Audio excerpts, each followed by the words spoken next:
están? El Señor los bendiga. Hoy me tuve que traerla, porque si no tenía que traer un montón de carpetas hoy comenzamos nuestra clase de membresía a las 4. Vinieron puntuales los hermanos, así que muy lindo tiempo pasamos. Estuvimos hablando del Evangelio, qué lindo siempre recordar la misericordia que tuvo el Señor con nosotros, que nos salvó por gracia, y nos mantiene y nos preserva por esa gracia. También ayer tuvieron las hermanas de todos los que están involucrados con los niños de la iglesia, tuvieron su fiesta de Día del Niño. Había algunos que no eran niños y estaban también en la fiesta, y se ve que se aprovecharon y se comieron las cosas de los chicos. Pero nada, muy lindo todo. Estuve viendo las fotos, los videos. Vine tarde, vine para buscar a la familia y ver un poquito para el día de hoy, pero estaban todos muy contentos que salió todo bien, que salió todo lindo, así que damos gloria al Señor por eso, que nos permite esta bendición. También, como nuestro hermano explicó hoy, los que quieran y pueden asistir a la reunión que va a estar dirigiendo nuestro hermano Juan con su familia en Fontana. Ya es entre donde comienza Fontana, pasas ahí nomás de la ruta, diríamos, un poquito más allá. Para todos los hermanos que viven por aquellos lados, van a tener la posibilidad de poder ir a una reunión entre semana, cada 15 días. Así que estemos orando por esta puerta que se abre para la iglesia, y que también va a ser una oportunidad para que otros puedan oír del Evangelio. Qué bueno, qué lindo. Algo que no le había dicho a Javier de los anuncios, para los que quieran, los que están también sirviendo en la iglesia local, este día viernes en la iglesia Molina Punta, en Corrientes, van a estar la visita de un matrimonio, misioneros, bien recuerdo, creo que eran que estaban en Siria, estaban trabajando, y ellos, o Turquía, sí, estaba entre esos dos lugares. Y bueno, si alguno quiere ir a ver un poco el trabajo ministerial, de lo que es la vida misionera y todo lo que eso implica, me puede preguntar, yo le puedo pasar la información para que asista. Yo tal vez no pueda ir, pero sería bueno que los que quieran y puedan ir van a ser recibidos. Allí nuestro hermano Santiago, el pastor Santiago, los va a recibir y pueden ir a ver un poco lo que es la vida de personas que han dejado todo atrás para servir a Cristo en las misiones, así que es muy, muy interesante. Yo luego seguramente tendremos algún informe, algún video con todo el trabajo ministerial de ellos para que nosotros los podamos conocer como iglesia, ya que no todos vamos a poder ir entre semana a visitar la iglesia, así que quería comentarles esto para que ustedes puedan tener esa posibilidad. Bueno, creo que es todo, creo que no me olvido nada. No me olvido nada, ¿no? Vamos a lo que nos compete ahora, por favor, 1 Corintios, capítulo 4. 1 Corintios, capítulo 4. Este es el sermón número 18 de 1 Corintios. Y recién estamos ahí del 4.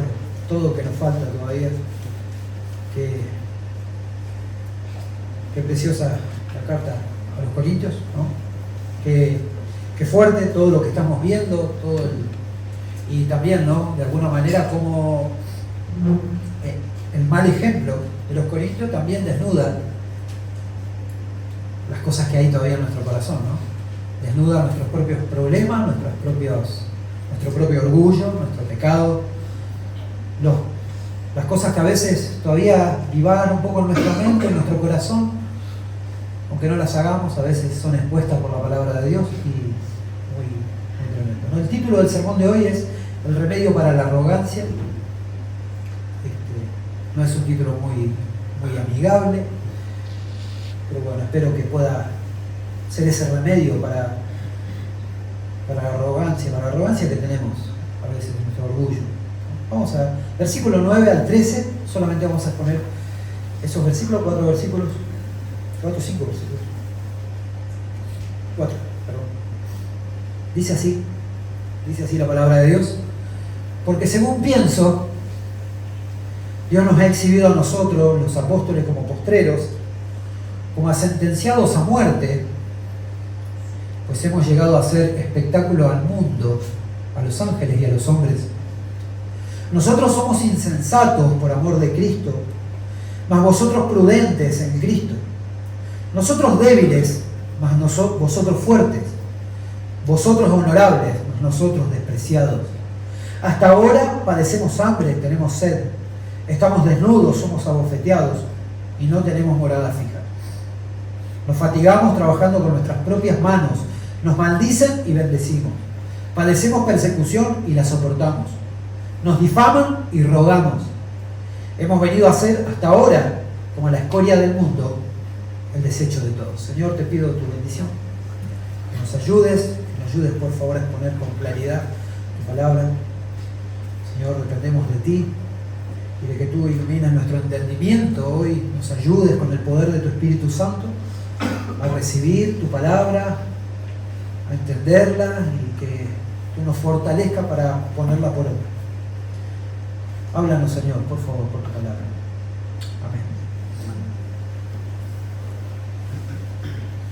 Pablo acaba de mostrarle en los versículos anteriores, a través de ejemplos muy claros, que los ministros es el tema de discusión, son la causa de las divisiones entre ellos, son en realidad una bendición de Dios para los miembros de la iglesia en Corinto. Estos hombres, Pablo, Apolo, Cefas, son labradores del campo de Dios, son trabajadores del campo de Dios, de la labranza de Dios. Ellos son los constructores de la casa de Dios, que es la iglesia. Ellos están al servicio de Dios, por mandato de Dios, al cuidado de las cosas de Dios, en medio de la congregación para edificación y el progreso del reino de Dios en la ciudad de Corinto. No fueron los ministros las causas de las divisiones en la iglesia. Esto no vino por algo que ellos hayan hecho, diríamos, sino más bien fue la inmadurez y la arrogancia de una parte de la congregación que no había crecido en el conocimiento del Señor Jesús, que ellos no habían tomado el ejemplo de estos piadosos hombres de Dios y lo imitaron, sino todo lo contrario. El ejemplo de ellos no produjo piedad en sus vidas, sino más bien produjo facciones, división, algo como esa tierra resquebrajada, divididos. El ejemplo de los apóstoles y los maestros no estaba moldeando y tampoco estaba transformando el orgullo de ellos, sino que el orgullo pecaminoso estaba tomando aquello que era bueno, el ejemplo de estos hermanos, y transformándolo en algo pecaminoso, algo que ahora resulta que las cosas buenas que Dios les dio a la iglesia terminaron siendo la causa de división, un despropósito. Por supuesto que en el corazón de estos orgullosos corintios, una de las razones por las que ellos estaban, el orgullo había ganado tanto lugar, era la falta de gratitud. Lo vimos la semana pasada, la falta de una verdadera gratitud, una gratitud genuina a Dios, porque ellos se jactaban, y donde hay jactancia no puede haber gratitud, no puede haber una verdadera gratitud, una gratitud que viene primordialmente de la comprensión de que todo cuanto tiene el hombre, de que todo cuanto tenés vos y cuanto tengo yo, nos fue dado por Dios, y que nosotros somos deudores a la gracia de Dios. Una gracia que nos ha venido gratuita, nos ha venido según el beneplácito de Dios, o sea, a Dios le plació otorgar gracia, quiso derramar esa gracia abundante sobre algunos.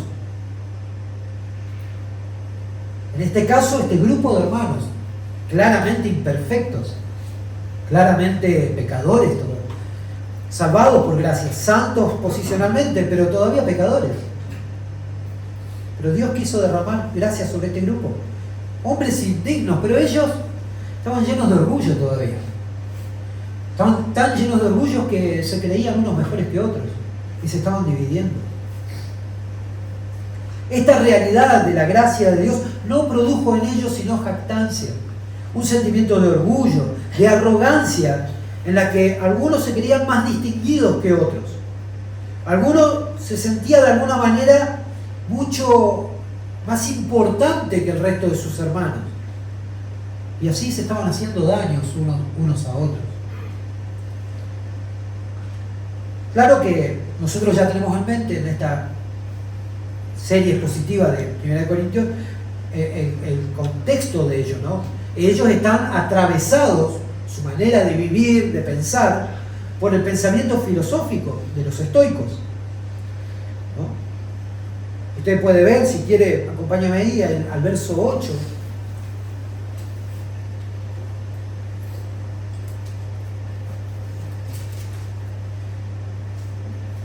Al capítulo 4, versículo 8. Cuando él le dice, ya están saciados, ya se han hecho ricos, ya han llegado a reinar sin necesidad de nosotros. Ojalá hubieran llegado a reinar para que nosotros reinásemos también con ustedes. Aquí Pablo, lo hemos visto, él está usando de la ironía, está usando del sarcasmo, diciéndole que ellos ya están totalmente saciados, ellos son como unos reyes, ellos están viviendo la gran vida. Es como que si ya la santificación progresiva ya hubiera terminado en ellos y ellos están con Cristo ahora y están plenos, en plena madurez de su vida. Y Pablo usa esta ironía, este sarcasmo, porque él está teniendo en mente algo que para ellos era común. Usted sabe que nosotros utilizamos, aquí en Argentina, solemos utilizar muchas frases de nuestra propia cultura, nuestra idiosincrasia. No sé, utilizamos mucho el Martín Fierro pero cuando alguien nos escucha que nosotros usamos el Martín Fierro, o dicen los hermanos se han unido en la ley primera, y todos lo sabemos y sabemos qué quiere decir. Pero si viene otro de otro lugar, nos escucha y dicen, no nos entienden a nosotros. Bueno, Pablo sabía, y él está usando esto de los reyes, de que ellos se creían reyes, porque era una parte del pensamiento común de los estoicos. Había un concepto dentro de la filosofía de los estoicos que se llamaba el sabio perfecto, diríamos, era la aspiración del hombre. El hombre tenía que llegar a ese punto, a esa altura, al sabio perfecto. Era un hombre que se consideraba espiritualmente autosuficiente, él no necesitaba de nadie. Él era dueño de todo y rey de sí mismo. Usted sabe, el estoico era una persona que tenía control de sí mismo, control de las pasiones. Los sentimientos era algo que se tenía que bajar a la mínima expresión posible, porque era signo de debilidad. Entonces, por supuesto que una persona así es una persona bastante orgullosa. Está muy bueno lo del autocontrol, pero ya automáticamente, si veía que otro era más débil en algo, ya se lo criticaba, como diciendo, esta es una persona débil. Entonces él usa este concepto del sabio perfecto, de una persona dueño de todo, rey de sí mismo, que no necesitaba una guía externa. Por supuesto que debemos entender que los corintios, al igual que nosotros, todas las personas tenemos una cosmovisión. Cuando hablo de cosmovisión no quiero usar una palabra rara, pero es la palabra que existe para esto, que es la forma en la que interpretamos nuestro entorno y el mundo en el que vivimos. Esa es la cosmovisión, todos tenemos una cosmovisión. Estamos condicionados siempre. A dónde nacimos, el lenguaje que aprendimos, incluso hasta cómo nos alimentamos, nos condiciona. Los corintios también la tenían. Su cosmovisión, todo lo que sucedía a su alrededor, incluso aquellos que se habían convertido, todavía lo seguían viendo a través de la lente filosófica del estoicismo y del cinismo. Ellos se creían haber alcanzado una superioridad espiritual. De hecho, se sentían espiritualmente e intelectualmente superiores a sus hermanos. Esto lo vamos a ir viendo durante toda la carta. siempre me gusta el ejemplo de la cena del Señor, porque había algunos que se llenaban y comían y bebían, y algunos hasta se emborrachaban, y había otros que no tenían que comer. Y claramente te está mostrando una facción, una división. Había gente que tenía la gran vida y había otros que estaban pobrecitos ahí a un costado, temerosos tal vez. Cada uno armaba su grupo, como lo que sucedía en la cultura reinante, que se armaban las escuelas de la filosofía griega, y cada escuela competía contra la otra con su maestro, con su filósofo preferido. De ahí que usa Pablo este sarcasmo, dice, ojalá reinasen, así nosotros reinamos con ustedes. Ustedes son unos reyes, ustedes son unos campeones, ustedes se la saben todas. Oscar Wilde dice, el sarcasmo es la forma más baja de ingenio, pero la más alta de inteligencia. Y Pablo está haciendo gala de esto aquí. Está usando el sarcasmo. Y el sarcasmo está presente en la Biblia muchas veces. Pero el sarcasmo debemos entender. Pablo no lo usa para menospreciar, deshonrar ni degradar a los cristianos. Para nada. Él lo usa para despertar a los corintios de la complacencia y sacudirlos del egocentrismo que están viviendo. Para ellos no había nadie más importante que ellos. Es un poco la característica del hombre en general, pero particularmente de nuestra sociedad, individualista, arrogante. Verso 9. Vamos a comenzar hicimos un poquito en contexto y vamos a comenzar nuestro estudio. Dice, porque según pienso, Dios nos ha exhibido a nosotros, los apóstoles, como postreros, como a sentenciados a muerte, pues hemos llegado a hacer espectáculo al mundo, a los ángeles y a los hombres. Lo que va a hacer Pablo aquí en este primer punto que voy a tratar va a contrastar la arrogancia con la verdadera realidad cristiana o con la realidad de los apóstoles. La incongruencia, mi hermano, de la conducta de los corintios va a ponerse cara a cara y de manera fuerte con la cruda verdad de la vida de los apóstoles y los maestros del primer siglo, por los que ellos, esta iglesia en particular, se estaban dividiendo. Ellos se creen los reyes, se creen los campeones, pero el apóstol le va a mostrar la realidad de su vida, diciéndolo primero esto.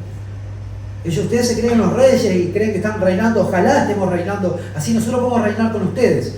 Dice, pero Dios nos ha exhibido a nosotros, los apóstoles, nos ha reservado el último lugar, como si fuéramos unos condenados a muerte. Y tenemos que entender, para dimensionar las palabras de Pablo, el peso de las palabras de Pablo aquí, desde dónde está escribiendo Pablo y bajo qué circunstancias está escribiendo Pablo. Pablo está en Éfeso cuando escribe esta carta. Las cosas allí están complicadas, está cerca de su tercer año en Éfeso, está en el tercer viaje misionero. Él está en esos últimos días en la ciudad y por un momento, esto comienza así, él llega a Éfeso y por un momento comienza a enseñar cada día de reposo en la sinagoga de los judíos, y por un tiempo lo hizo, pero llegó un momento que los judíos ya no lo toleraron más, desecharon a Cristo y desecharon a Pablo, obviamente. Y comenzaron a tramar tumultos, lo llevan ante las autoridades de la ciudad, y bueno, el que estaba allí se lava las manos. Yo voy a parafrasear un poco todo esto, pero bueno, tuvo que salir de la sinagoga, claramente, como le pasó en casi todas. Enseñó por un tiempo y hasta que los judíos se enojaban y eran bravos, porque no solo arrastraban a Pablo y a los creyentes a las cárceles, sino que tramaban cosas muy oscuras. Usted lo puede leer en el libro de Hechos, cómo tramaban maldad contra los siervos del Señor. Entonces él tuvo que agarrar a ese grupo de hermanos que creyó en el Evangelio y llevarlos a la casa de un tal Tirano, un hermano que él tenía una escuela, y allí enseñaba a todos los que habían creído en el Evangelio, tanto de judíos como de griegos. En Éfeso es impresionante porque es una iglesia y es un lugar donde Dios usa poderosamente a Pablo. Pablo es de los pocos lugares donde se ve que realmente Dios usó a Pablo con muchísimos milagros, portentos. Es impresionante. muchos endemoniados eran liberados, personas enfermas eran sanadas, muchos de los que practicaban la magia y la hechicería se habían convertido y abandonaban sus prácticas y quemaban sus libros por montones. Era impresionante lo que sucedía allí. Su estadía, entonces, podemos ver, era muy notoria en Éfeso.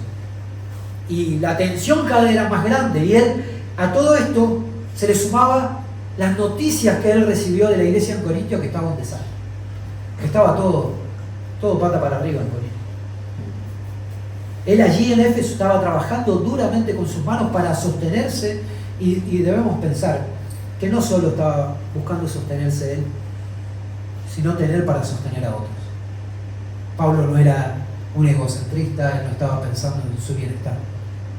Él pensaba en el avance del reino de Dios, así que él estaba trabajando duro. Él era llevado a los tribunales, o sea, había sido puesto como un espectáculo. Este pobre hombre, porque era la apariencia de él, un hombre sencillo, un hombre tosco, era un hombre que estaba siendo puesto en espectáculo, asediado siempre. Y cerca del final, cuando él escribe esta carta, antes de irse, él planea salir y el Espíritu Santo le dice que no vaya por mar, que vaya por tierra, porque los judíos habían tramado una emboscada contra él. Entonces, antes de irse, sucede que hay un tal Demetrio de oficio platero y vio sus negocios de estatuillas del templo de Artemisa, o en su vida puede ser la diosa Diana, venir a menos. O sea, se les quemó el negocio a él y a todos los que trabajaban alrededor del culto a Artemisa. Entonces se empezaron a complotar ellos y bueno, vamos a hacer algo con este tipo, porque el cristianismo está creciendo, la gente empezó a dejar la idolatría y se empezaron a convertir. Ese era el contexto de Pablo. Así de angustiado, me imagino, habrá estado, y les está escribiendo y viendo que estos hombres se creen la gran cosa. Y no tienen ni idea de lo que están haciendo. Ellos se creen los reyes y mirá la vida que tenemos los discípulos, la vida que tenemos los siervos de Dios, una vida difícil, dura. Entonces él les dice, los apóstoles vienen a lo último. Ellos vienen como en una procesión triunfal. Si usted, este ejemplo lo hemos dado muchas veces, pero esa procesión triunfal era como cuando venía el guerrero romano con sus soldados triunfantes de la batalla, de haber conquistado, y traía a los reos al final. Esa es la procesión triunfal. Los victoriosos adelante, los vencidos vienen detrás, encadenados, desfilando, camino al calabozo, donde luego o serían muertos o serían puestos en la arena para ser despedazados por las fieras. Pablo utiliza aquí una palabra que es espectáculo. Ahí lo tiene en el versículo 9. La palabra en el griego es teatrón, de donde tomamos la palabra teatro. Y eso es lo que sucedía con los apóstoles. Ellos están puestos para el hazmerreír del público y llevados al final en ese desfile camino a la arena donde la batalla es a muerte. Qué contraste, ¿no? Unos que se creen unos reyes, unos campeones, y el otro está diciendo, no, esta es la realidad. También dice que ese espectáculo es dado al mundo o al universo, en alguna Biblia le puede aparecer, o sea, a la creación, los ángeles y el hombre. El mundo entero, hermano, observa esto. Y al mundo entero le parece una locura. Esto sigue sucediendo, no solamente le sucedió a Pablo, esto sigue sucediendo en los lugares donde el Evangelio realmente está creciendo a niveles muy interesantes, muy hermosos. También está creciendo la persecución en el mundo entero contra los creyentes. Al mundo le parece una locura el cristianismo. ¿Cómo vas a ir a morir por creer en uno que murió en una cruz? ¿Qué tipo de locura es? Pero al mundo le parece eso una locura. Los ángeles ven esto, nos dice el texto. Los ángeles, aquellos seres ministradores que están al servicio de Dios y colaboran con los creyentes en sus batallas, que los fortalecen en sus aflicciones, observan esto y son testigos de lo que le está pasando a los apóstoles, de lo que le está pasando al pueblo de Dios. Y los hombres, cuando dice aquí el texto eso, también nos da una idea de que probablemente estos hombres son hombres del mundo que observan con mucha malicia esto. con esa malicia insaciable de sangre y de ver al otro derrotado, de ver al otro mal, disfrutando de la vergüenza pública de los cristianos. Esta es la realidad, el contraste que está haciendo Pablo. ¿Ustedes se creen esto? Ustedes tienen aires de grandeza, arrogancia, pero la realidad es esta. Miren cómo ustedes están peleando por nosotros. Miren a dónde nos puso el Señor. Nos ha puesto a lo último. Verso 10. Nosotros somos insensatos, dice, por amor de Cristo. Mas vosotros prudentes en Cristo. Nosotros débiles, mas vosotros fuertes. Vosotros honorables, mas nosotros despreciados. Primeramente dice, nosotros somos insensatos. O también en alguna Biblia le puede decir necios. Él dice algo que sería profundamente ofensivo si viniera de otra persona. ¿No es cierto? Si alguien te dice que sos un necio, un insensato, duele, te molesta. La palabra necio aquí viene del griego moros, que significa tonto, ignorante, insensato. Obviamente que nadie habla de sí mismo, o al menos en su sano juicio, de esta forma. Pero él está dispuesto, como todos los consiervos de él, a los que él nombra en esta carta, a sufrir todo este trato, ir a lo último, ser tratado como unos necios y parecer unos tontos, unos necios, por amor de Cristo. Por amor de Cristo. Filipenses, por favor, capítulo 3, acompáñenme. Versículo 7, en adelante.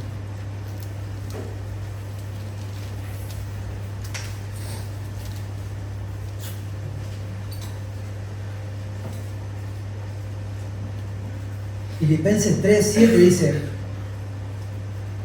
pero cuantas cosas eran para mí ganancia, las he estimado como pérdida por amor de Cristo. Y ciertamente ahora estimo todas las cosas como pérdida por la excelencia del conocimiento de Cristo Jesús, mi Señor, por amor del cual lo he perdido todo y lo tengo por basura, para ganar a Cristo y ser hallado en Él, no teniendo mi propia justicia, que es por la ley, sino la que es por la fe de Cristo, la justicia que es de Dios por la fe. Es por amor de Cristo que Él está dispuesto a todo. Perderlo todo. Ahí usted sabe que ahí cuando nos dice pérdida, dice todas las cosas como pérdida. Cuando dice y lo tengo por basura, usted sabe que ahí la traducción literal es estiércol, es como el desecho. No vale nada, todo lo que pueda yo perder por Cristo no vale nada, porque la excelencia es la de Cristo. Tengo todo lo que necesito. Es por amor de Él que estoy dispuesto a todo esto. Entonces claramente lo que está mostrando Pablo aquí está usando de la ironía, del sarcasmo, para señalar que los sufrimientos por el camino, los sufrimientos por la cruz de Cristo, le parece una locura para el mundo. Intelectualmente, pensemos, parece una locura. En esa época y en esta época también.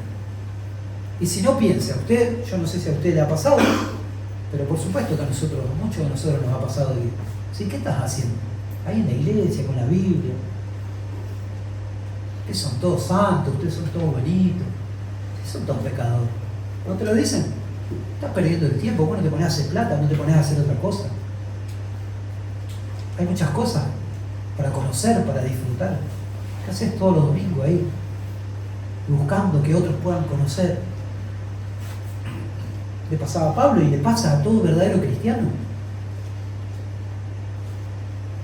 La cruz de Cristo al mundo le parece una locura.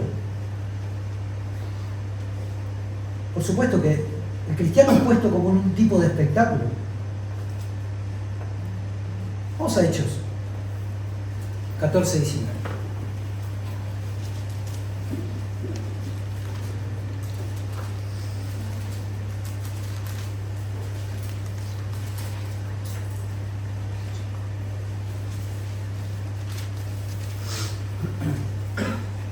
Hechos 14, versos 19 y 20, dice: pero vinieron algunos judíos de Antioquía y de Iconio, y habiendo persuadido a la multitud, apedrearon a Pablo y lo arrastraron fuera de la ciudad pensando que estaba muerto. Pero mientras los discípulos lo rodeaban, él se levantó y entró a la ciudad. Al día siguiente, Pablo partió con Bernabé al espectáculo. Acompáñenme también ahí en Hechos 18, versos 12 y 13.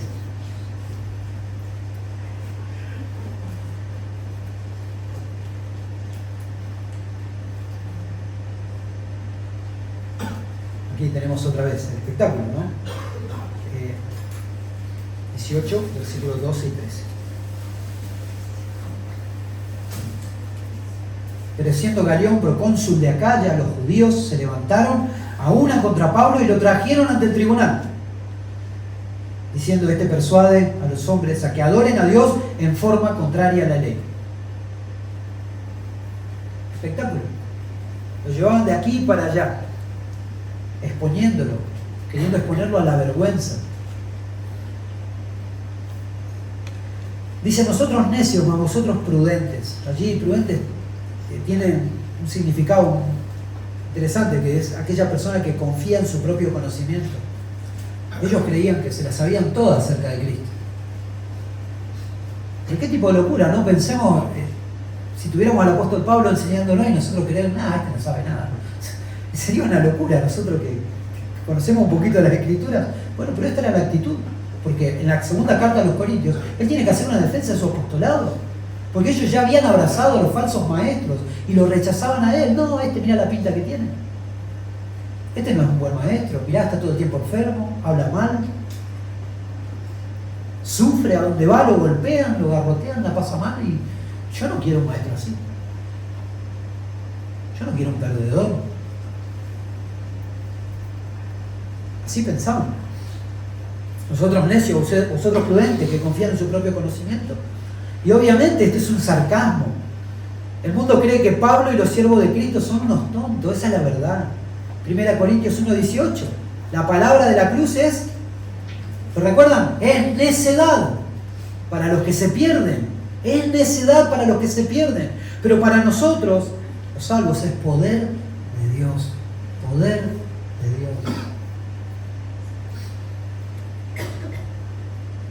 Sin embargo, estos hermanos, y tal vez no sea nuestro caso, Dios quiera que no sea nuestro caso, pero podría serlo. Ellos se creían más que sus hermanos, inclusive cuestionaban a los ministros serios del Evangelio, que eran Pablo, era Apolos, Cefas, o sea, Pedro. Aquellos que le trajeron fielmente el mensaje de la cruz, ya se atrevían a cuestionar a los apóstoles. Aquellos que trabajaron entre ellos de manera incansable, bajo peligro. Hay un momento en el que vemos a Pablo que está angustiado en Hechos. Cuando él está angustiado, ¿no? Está que no da más. Se quiere ir. Y el Señor lo fortaleció. ¿No? Te vas a quedar acá y acá vas a predicar. Tengo mucho pueblo. En profunda necesidad vemos a Pablo trabajando de manera dura para no ser carga y tropiezo al Evangelio. Él dice: nosotros débiles y vosotros fuertes. Ustedes, señores, honorables. Nosotros, gente despreciable. La ironía es colosal. Es como que va subiendo el nivel y se está volviendo cada vez más fuerte. El punto es que los corintios, si hubiera sido cualquier gente que no conocía a Pablo, bueno, podríamos decir que no podrían entender esto, pero los corintios conocen a Pablo. Esa iglesia nació con el apóstol Pablo allí. Conocen el ministerio del apóstol Pablo, conocen la suerte de los hermanos alrededor del mundo y sin embargo están tan ciegos en su arrogancia y su orgullo que necesitan de alguna forma, y Pablo usa estos recursos literarios, ¿no? El sarcasmo, la ironía, para despertarlos, que salgan del letargo en el que están, en toda esa maraña que están enredados, de orgullo, de arrogancia. Y es notable aquí que él cite la debilidad, la necedad y el desprecio como una marca real de los creyentes. No el que sean reyes, no el que estén saciados y que estén reinando, sino la necedad, la debilidad, el desprecio. Esta sería como la marca distintiva de los creyentes. Es una gran contradicción, mi hermano, un cristianismo lleno de orgullo. No es cristianismo, listo.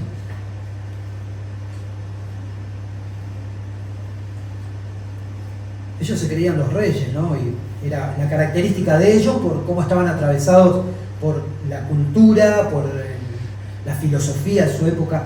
Pero traslademos ese mensaje orgulloso, ese mensaje cristiano de los corintios al de nuestros días. Y el de nosotros, de nuestra época y de la iglesia que hoy que está por todos lados y que parece multitudinaria y que no es bastante diferente. Dice, nosotros somos hijos del Rey de Reyes, así que es necesario que nosotros vayamos y tomemos lo que el Rey quiere para sus hijos. ¿No lo dicen? Dios tiene grandes cosas para vos, hermano. Tu mejor casa, el mejor trabajo, salud, la familia perfecta, los hijos perfectos, todo lleno de felicidad. Soñemos, visualicemos, como lo hizo José y llegó a ser el segundo hombre más importante de Egipto. ¿Acaso no ese es el mensaje de hoy? Tu mejor vida es hoy. Hoy es tu mejor vida. En vos está el poder del gran yo soy, por lo tanto hay poder en vos. Soñá un montón, porque Dios cumple sueños. Soñá grande. Todo este tipo de cosas, hermanos, son repugnantes. Son repugnantes porque exaltan al hombre e incitan sus deseos mundanos y carnales, despreciando la verdadera conexión que el hombre tiene con la cruz de Cristo. Son dos mensajes diferentes. No hay compatibilidad en estas cosas. La cruz es excelsa, la cruz es gloriosa, el Señor es precioso, hermoso, santo, digno. No comparte su gloria con el hombre. El hombre es reo de condenación y necesitado de Dios. El hombre no necesita todo eso. Si viene bien y si no viene, no importa. ¿Haríamos una exclusión entonces de miembros en una iglesia porque no pueden alcanzar esos estándares que plantea la iglesia de hoy? La mejor familia, todos sanos, todos felices, todos lindos. Es una gran contradicción. Esa es la forma en que la supuesta iglesia de hoy desprecia la cruz de Cristo. La Biblia es clara. Segunda de Timoteo 3:12.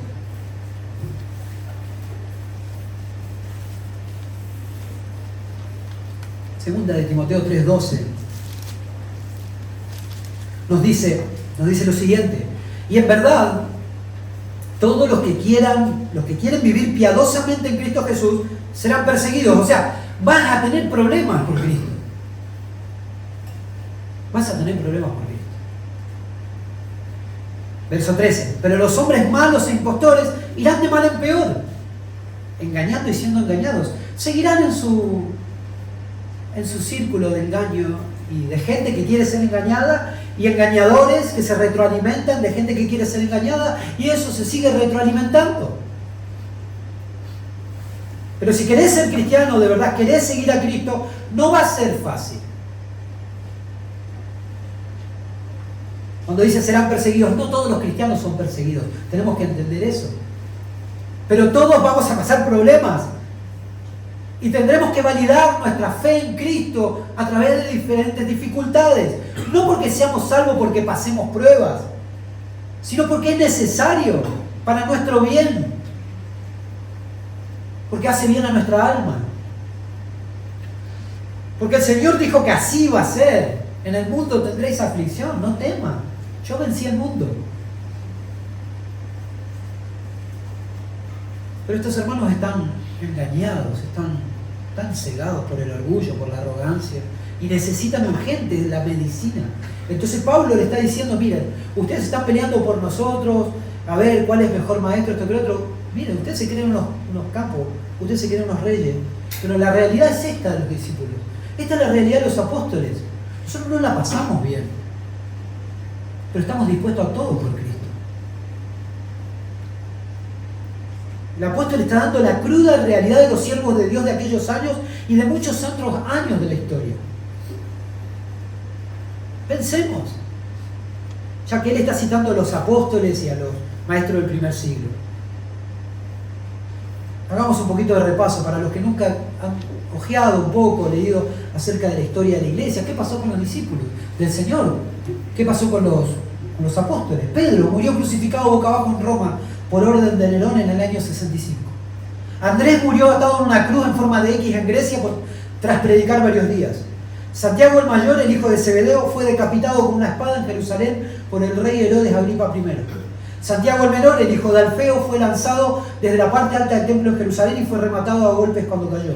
Juan, que fue el único apóstol que sobrevivió al martirio, aparte que dice la tradición que fue hervido en aceite y salió ileso, él falleció por causa natural en una edad avanzada en Éfeso.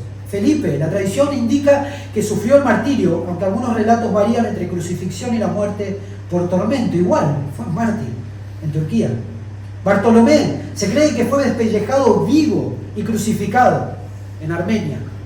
Mateo, la tradición señala que murió atravesado con una lanza o con una espada en Etiopía. Tomás murió traspasado por una lanza durante su misión de prédica en la India. Simón el Celote, según relatos antiguos, fue aserrado por la mitad y martirizado en Persia. Judas Tadeo murió también atravesado con una lanza o con una espada en Persia.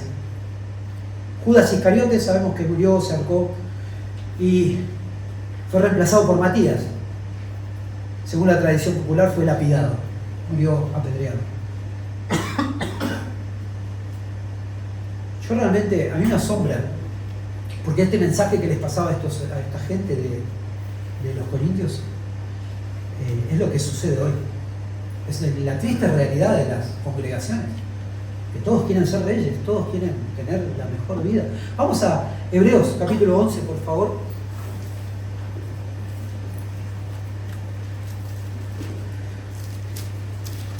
Versículos 37 al 40.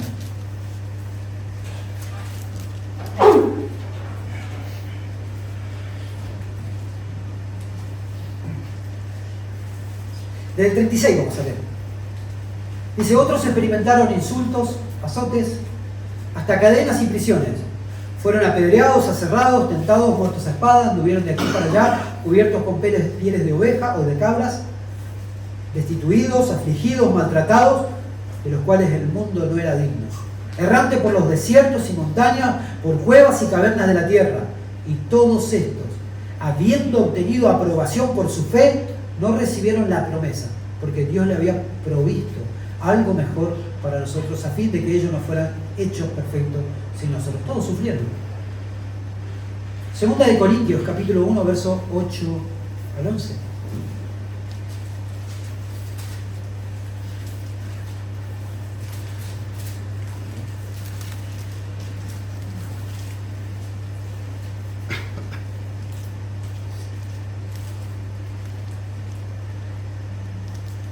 Allí Pablo dice, porque no queremos que ignoren, hermanos, acerca de nuestra aflicción sufrida en Asia, porque fuimos abrumados sobremanera, más allá de nuestra fuerza, de modo que hasta perdimos la esperanza de salir con vida. De hecho, dentro de nosotros mismos ya teníamos la sentencia de muerte, a fin de que no confiáramos en nosotros mismos, sino en Dios que resucita a los muertos, el cual nos libró de tan grande peligro de muerte y nos librará, en quien hemos puesto nuestra esperanza de que Él aún nos ha de librar. Ustedes también cooperaron con nosotros con la oración, para que por muchas personas sean dadas gracias a Dios. Gracias a favor nuestro por el don que nos ha sido impartido por medio de las oraciones de muchos. Esa es la realidad de los que servían al Señor. ¿Qué tipo de contraste hay entre el ejemplo de sacrificio y entrega de los ministros de Cristo por entregarles los misterios de Dios a los corintios, a los perdidos?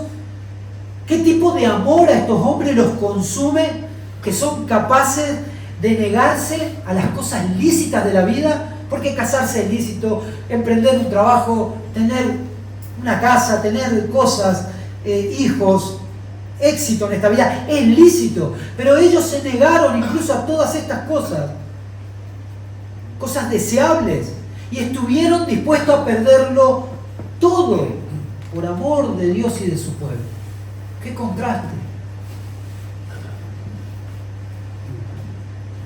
Sin lugar a dudas, ellos han recibido algo de muchísimo valor, de un valor incalculable, de un valor infinito, algo que los trasciende a ellos y sigue viviendo en aquellos que han recibido el mensaje. Ellos entendieron que su vida es trascendente. Dios los está usando, son labradores, son edificadores y entregan estos misterios al pueblo de Dios, edifican las iglesias. Es maravilloso.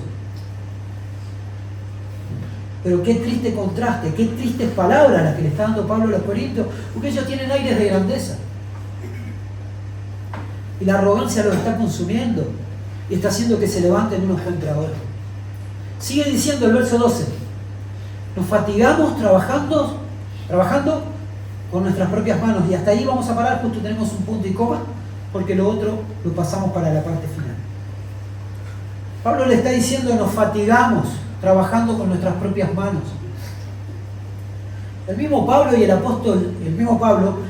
y el Señor Jesucristo enseñaron que el que es tomado para el Evangelio ha de vivir del Evangelio, que el obrero es digno de su salario, que no pondrás a bozal al buey que trilla, tomando aquel concepto de la ley, que es responsabilidad de la iglesia, quien es enseñada a ser partícipe de toda buena cosa, quien lo instruye. Pero el apóstol Pablo no se vale de esto, y él va un poco más allá, digamos, sube un poco más la vara, dice, y trabaja con sus propias manos, y él está haciendo tiendas. Ya lo hemos explicado cómo era la labor de Pablo. O sea, era un hombre que trabajaba como en una cultimbre. Él cosía tiendas con cuero. Me imagino sus manos despedazadas con las agujas que había en esa época. Un trabajo de teñero, de trabajar duro. Usted sabe que para un griego ese tipo de trabajo era algo despreciable. Porque ese era el trabajo de los esclavos. Ese no era el trabajo de un hombre libre. El hombre libre estaba para disfrutar y para deleitarse en el conocimiento. No haciendo tiendas, no cosiendo telas de pieles, haciendo chozas para que la gente que viajaba. Esa no era la vida para un respetable maestro. Igualmente el apóstol dice que él quiso de esta manera que no se ponga tropiezo al Evangelio. Estas manos, dice, me bastaron. No comía el pan de nadie. Es tremendo. Segunda de Corintios, por favor, vaya. Y ahí hace también, utiliza un poco de la ironía.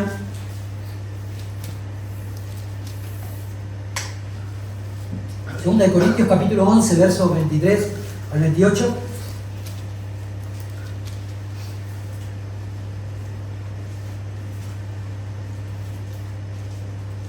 Dice así la palabra: son ministros de Cristo. Aclaro, él está hablando de los falsos maestros. Como si estuviera loco, habló. Yo más, en trabajos más abundantes, en azotes sin número, en cárceles más, en peligros de muerte muchas veces. De los judíos 5 veces he recibido 40 azotes menos 1.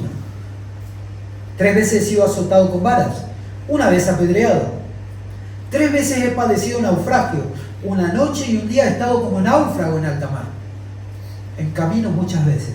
En peligros de ríos, peligro de ladrones, peligro de los de mi nación, peligro de los gentiles, peligros en la ciudad, peligros en el desierto, peligros en el mar, peligro entre falsos hermanos, en trabajo y fatiga, en muchos desvelos, en hambre y sed, en muchos ayunos, en frío y en desnudez. Y además de otras cosas, ¿cuántas cosas serán, no? Lo que sobre mí se agolpa cada día, la preocupación por todas las iglesias. Tremendo. El ejemplo de los hombres de Dios, como este hombre de Dios, Pablo y los otros apóstoles, no podía estar generando divisiones y estas actitudes egoístas en los creyentes. El motivo es el orgullo. La arrogancia inflamó el corazón de los miembros de la congregación de Corintios. El remedio está ahí a la mano. El ejemplo de la vida de los siervos de Dios que son imitadores de Cristo. Ese es el ejemplo que ellos deben tomar. Deben dejar todas las otras malas costumbres y mirar la vida de los que así se conducen. Y seguimos en la segunda parte del verso 12 y leemos hasta el final del 13. Dice, nos maldicen y bendecimos, padecemos persecución y la soportamos, nos difaman y rogamos. Hemos venido a ser hasta ahora como la escoria del mundo, el desecho de todos. Este es el remedio contra la arrogancia. Vimos un poco el contraste entre la arrogancia y el orgullo de los corintios y la vida de los siervos de Dios. Y ahora vamos a ver, Él les va a dar el remedio contra la arrogancia. La cruz, mi hermano, y la debilidad humana al servicio de Dios es el remedio para la arrogante autosuficiencia de los corintios y tal vez nuestra propia autosuficiencia. La cruz y reconocerte débil y servir a Dios. El mundo entero se rige por una ley, ¿no? La ley del talión, usted la conoce. Todo el mundo se rige por esa ley. Si vos me la haces, yo te la hago. La ley del talión, diríamos, no se refiere a una pena equivalente, sino a una pena idéntica. La expresión más conocida de la ley del talión la tenemos en un pasaje bíblico: ojo por ojo, diente por diente, mano por mano, pie por pie. Pero el Evangelio propuso una nueva realidad. El Evangelio cambió el paradigma. En el primero era la venganza, ahora la gracia reina. Por eso Él dice lo que dice acá: nos maldicen y bendecimos. Padecemos persecución y la soportamos, la aguantamos. No importa. El nuevo paradigma es que la gracia reina, en el que el perdón se da gratuitamente, en el que se paga bien por mal, en el que se soporta, en el que se ama más allá de los parámetros establecidos del mundo, en el que el hombre puede amar con el amor de Cristo. Un amor como el que nosotros hemos recibido, un amor que no mira el mérito de quien lo recibe, no mira el mérito, un amor que se da porque lo recibimos primero. No podés darlo si no lo recibiste. Imposible.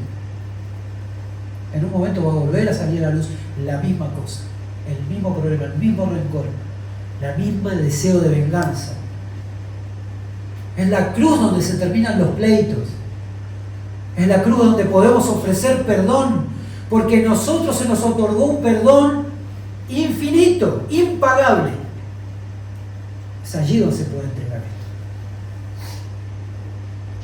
Perdón que se da gratuitamente, en el que se paga bien por mal, en el que se soporta, en el que se ama más allá de los parámetros establecidos. Un amor que no mira el mérito, que se da porque lo recibimos.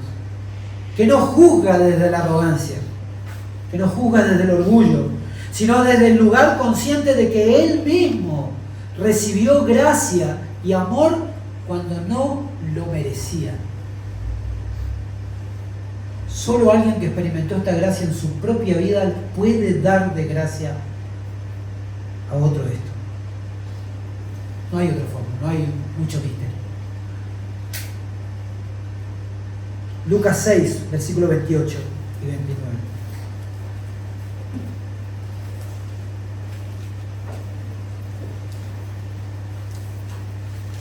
Dice la palabra, Lucas 6, 28, bendecid a los que os maldicen, orad por los que os calumnian.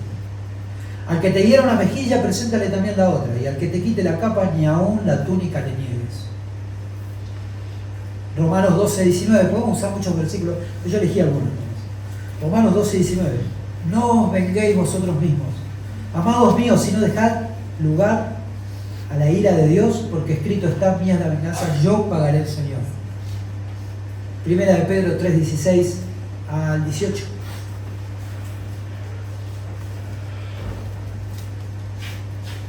Teniendo buena conciencia, Primera de Pedro 3, 16 en adelante, teniendo buena conciencia, para que en lo que murmuran de vosotros como de malhechores, sean avergonzados los que calumnian vuestra buena conducta en Cristo, porque mejor es que padezcáis haciendo el bien, si la voluntad de Dios así lo quiere, que haciendo el mal. Porque también Cristo padeció una sola vez por los pecados, el justo por los injustos, para llevarnos a Dios, siendo la verdad muerto en la carne, pero vivificado en el Espíritu. La nueva realidad del reino de Dios, del Evangelio. Ahora, significa que los cristianos, estos pasajes, quiero equilibrar un poquito esto, significa que los cristianos deben estar contentos con la persecución y el sufrimiento. ¿Significa esto? ¿Realmente eso? Primero, la persecución y el dolor no son nada agradable ni algo deseable.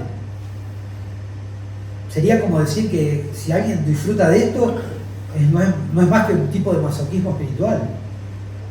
Pero sin lugar a dudas, todos los que quieren vivir el Evangelio de manera seria y comprometida van a tener oposición, es lo que te quiere decir estos pasajes. Va a haber oposición, es imposible que no la haya. No debe de sorprenderte si, aunque estás teniendo una vida tranquila y estás gozoso en el Señor y está todo bien y todo va muy para arriba, cuando venga la oposición, cuando venga el problema, no te sorprendas, es esperable. No es una cosa extraña lo que está pasando. Las Escrituras nos dicen que en ese caso, cuando eso venga, que nos gocemos, porque nuestro galardón es grande en los cielos. Descansemos en el Señor.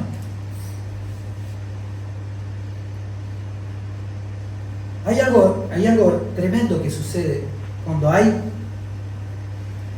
este tipo de persecución y sufrimiento en el pueblo cristiano. Los lugares donde más se sufre y donde más presión y persecución y dolor hay, son los lugares donde el cristianismo está creciendo a niveles inimaginables. África subsahariana, países como Ruanda, Burundi, Uganda, Nigeria, registran tasas anuales masivas de conversión y expansión de congregaciones. Asia, o sea, la iglesia más grande se encuentra en China, donde está prohibido.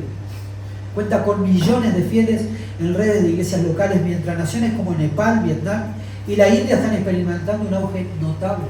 Medio Oriente, el país que más está creciendo es Irán, con una red de movimiento evangélico subterráneo. Está creciendo a una velocidad impresionante. Bueno, América Latina también mantiene una transición constante desde el catolicismo hacia las denominaciones cristianas protestantes. Cuando hay persecución y lucha, crecimiento, viene a la iglesia.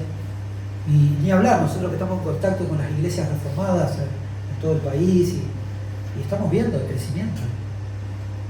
Esta semana, en el grupo, esta semana o la anterior fue que en el grupo de nuestra asociación de habla, cuántas iglesias estaban comenzando sus grupos de membresía. Nosotros comenzamos hoy nuevos grupos de membresía. Eso significa que hay gente que se está comprometiendo con Cristo, está queriendo conocer más de Él. El Señor está haciendo una obra preciosa. Pero mire el contraste. Cuando la membresía eclesiástica merma en los países donde abunda la riqueza y la buena vida. Qué triste, ¿no? Cada vez que los cristianos gozan de comodidades y bienestar, tienden a olvidarse del señorío de Cristo y se vuelven autosuficientes. Y aunque mantienen una apariencia religiosa, pierden el amor por Cristo y por el mensaje de salvación.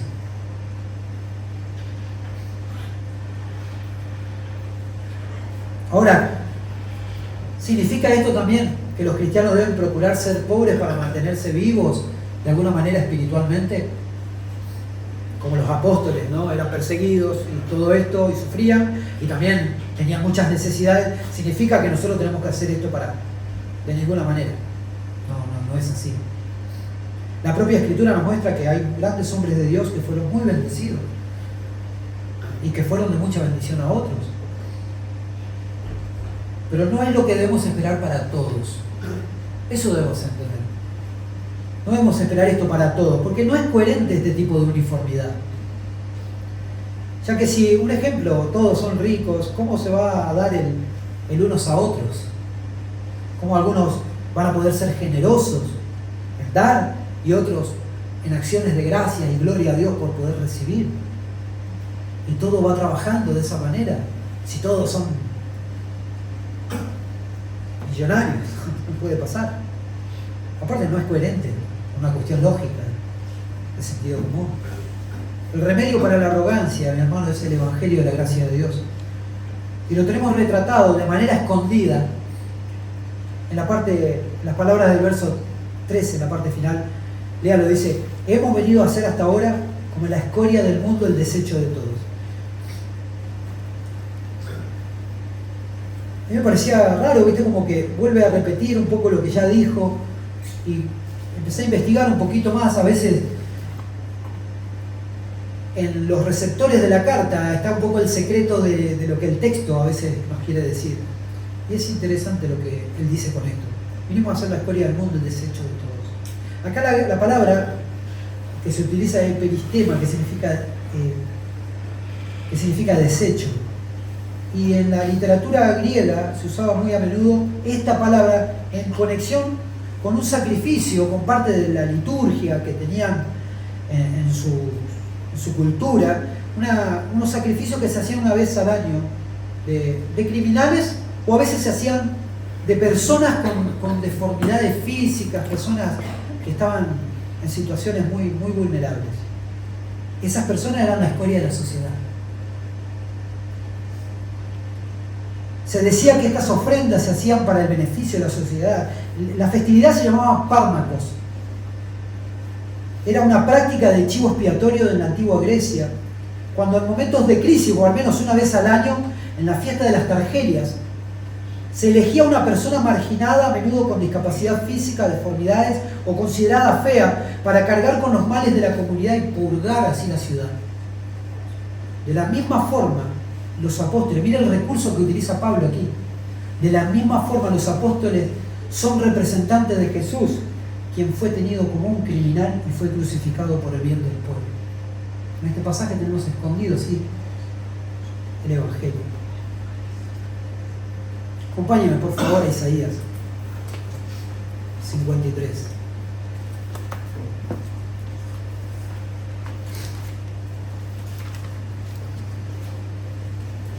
Versículo 2 al 5 dice: creció delante de él como renuevo tierno, como raíz de tierra seca.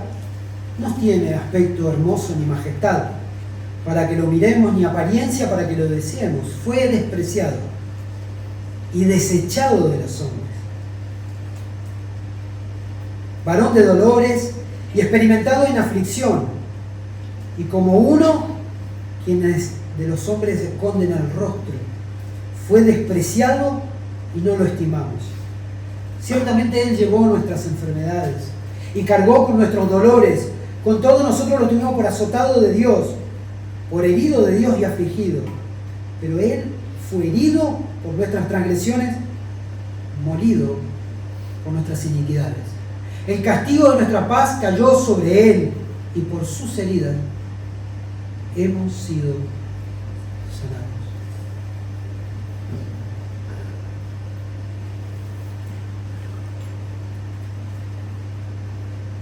El ejemplo de estos hombres de Dios, de los apóstoles, pero está contrastado con la arrogancia que había en estos hombres. Pero esencialmente lo que ellos reflejaban era el Señor Jesucristo. En Él tenemos el remedio para nuestra arrogancia, la arrogancia que tenemos todos, con la que luchamos todos, con nuestra autosuficiencia, contra nuestros deseos de ser mejor que otros, o compararnos, o creernos más sabios que otros. En el ejemplo del Señor Jesucristo, quien fue desechado, fue tratado como una escoria para el beneficio de su pueblo. Tenemos el ejemplo, la cruz. En Cristo, la cruz, y nuestro servicio humilde al pueblo de Dios, tenemos el ejemplo. Y tenemos el remedio para nuestra arrogancia. Vamos a orar, hermanos, y vamos a ir meditando en esto antes de volver a casa.